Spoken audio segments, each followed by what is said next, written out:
You can't end the day without talking about budgets in Madison, Wisconsin. And before we left Saturday, we caught up with Will Williams, who is a veteran for peace, has some other ideas about how money could be spent in this state and in this country, and some ideas of how the fight goes forward. Will Williams, welcome to GRITtv. What brings you here today? How is your fight this fight?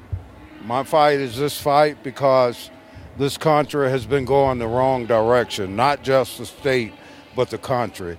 Too much have been spent on defense and killing at the expense of people, of working class people. And I say that because when you look at the statistics, it costs $1 million a year to keep one troop in Iraq. Yet we talk about we can't balance the budget unless we do it on the backs of working class people, and it's wrong. Martin Luther King Jr. said, I think it was 1967, that when a country spends more on defense and the military than it does the upkeep of its people or the social program, it's dying a spiritual death. And I think America has been doing that for a long time, and it's time for people to wake up and realize that the root cause of the problem is not union busting or privatization, but too much money is squandered, and there's become a big gap between the have and the have-nots. And that's why I'm here today, because this governor we have has taken away everything that working people had. You know, for what was built throughout years of struggle, he took it in the stroke of a pen. And I'm here because I have 11 great-grandchildren.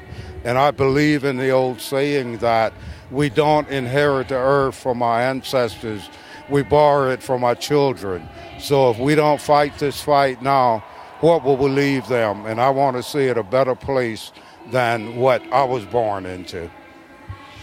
What happens here next?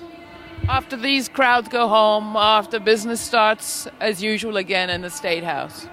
I think that people will be back. I don't think that's the answer. I think people are beginning to catch on to what's really happening here. And Wisconsin was just the ground zero or the first stage of battle in this war. And we are in a war of survival for working class people.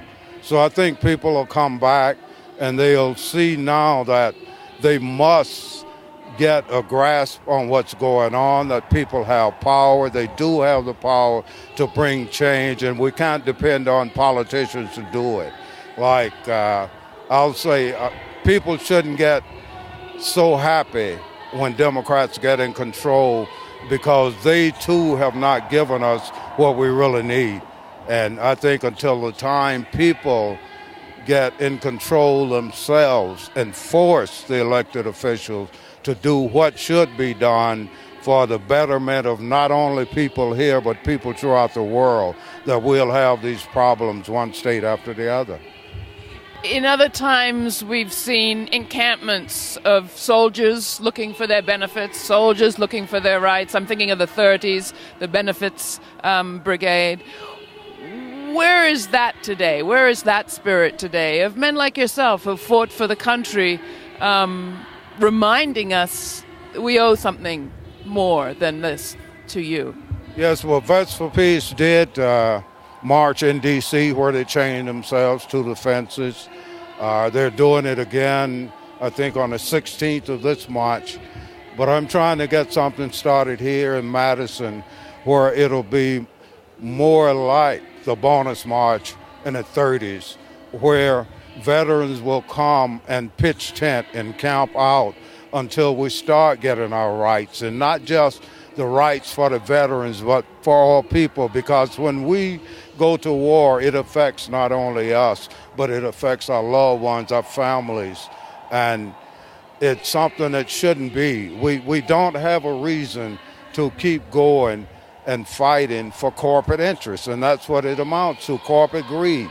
We don't fight to bring democracy to a country. We don't fight to secure these freedoms. We fight to protect the corporate interests that's all over the world. There's no reason for us to have 782 bases throughout the world. It's no reason to still have 50,000 troops in Korea, South Korea, and in Japan. For what?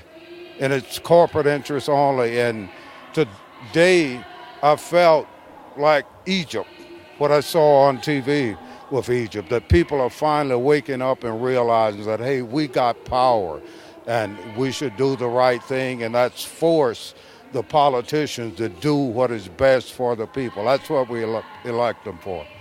Power to the people. Power to the people. Thanks so much for joining us. You're watching GRITtv. Enjoy GRITtv? Want more people to see it? Well, we are making our show available free to public television stations. We need your help to express your opinion. If you'd like to see the show where you live on public television, call your local station and ask for GRITtv with Laura Flanders.